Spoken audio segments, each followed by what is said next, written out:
আসসালামু আলাইকুম। আজকে আমরা আলোচনা করব হযরত হুদ আলাইহিস সালামের জীবনী। হযরত হুদ আলাইহিস সালাম ছিলেন ইসলামের চতুর্থ নবী। ঘটনায় এক, হযরত হুদ আলাইহিস সালামের পরিচয় ও বংশ পরিচয়। হযরত হুদ আলাইহিস সালাম ছিলেন ইসলামের চতুর্থ নবী। তিনি ছিলেন হযরত নূহ আলাইহিস সালামের বংশধর। তার কওমের নাম ছিল আদ জাতি।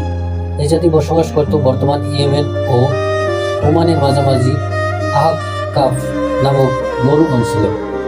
আজ জাতি ছিল দৈহিকভাবে অত্যন্ত শক্তিশালী, দীর্ঘদেহী ও বলশালী, উন্নত স্থাপত্য শিল্পের পারদর্শী, পাহাড় কেটে প্রাসাদ নির্মাণকারী।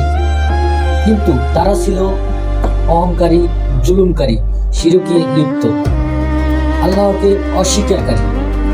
ঘটনা 2, আজ জাতির অবস্থা। আজ জাতি বলতো, আমাদের চেয়ে শক্তিশালী আর কেউ আছে? তারা আল্লাহর নিয়ামত ভুলে গিয়ে মূর্তির পূজা করত, গরিব ও দুর্বলদের উপর জুলুম চালাত, নবীর কথা উপহাস করত। তাদের হৃদয় ছিল কঠোর, অন্তর ছিল অন্ধ। ঘটনা 3, নবুয়ত ও দাওয়াত। আল্লাহ তাআলা হযরত হুদ আলাইহিস সালামকে আজ জাতির কাছে নবী হিসাবে পাঠান। তিনি বলেন, একমাত্র আল্লাহর ইবাদত করো, শিরক ছেড়ে দাও, জুলুম বন্ধ করো, তওবা করো, আল্লাহ ভয় গ্রহণ করো। তিনি আরো বলেন, আমি তোমাদের কাছ থেকে কোনো প্রতিদান চাই না, আমার প্রতিদান আল্লাহর কাছেই। ঘটনা 4, আর কওমের অস্বীকৃতি ও বিদ্রোহ। কিন্তু আজ জাতি তাকে বলল, তুমি মিথ্যাবাদী, তুমি পাগল, আমরা আমাদের দেবতা ছাড়ব না। তারা হযরত হুদ আলাইহিস সালামকে হুমকি দেয় এবং উপহাস করে। ঘটনা 5, সতর্ক বার্তা ও আল্লাহর আযাবের ঘোষণা।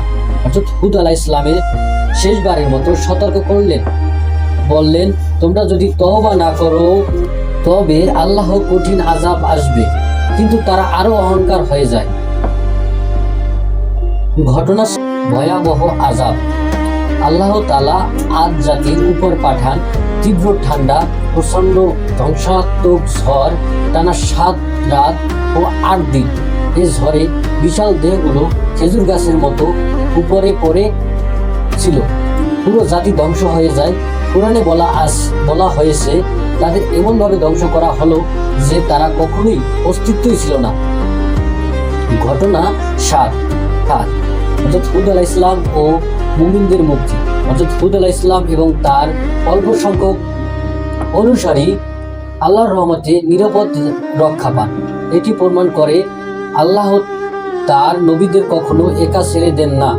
সত্যের পথে থাকলে সাহায্য আসবেই। ঘটনা 8, ইন্তেকাল।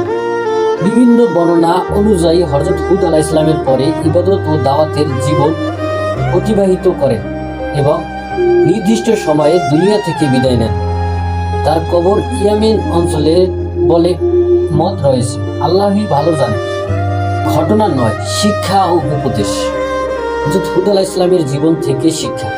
অহংকার ধ্বংস ডেকে আনে, শক্তি ও সম্পদ আল্লাহর পরীক্ষা, নবীদের কথা অস্বীকার করলে পরিমাণ ভয়াবহ, তওবা দরজা সবসময় খোলা, আল্লাহর উপর ভরসাই সত্যিকারের নিরাপত্তা।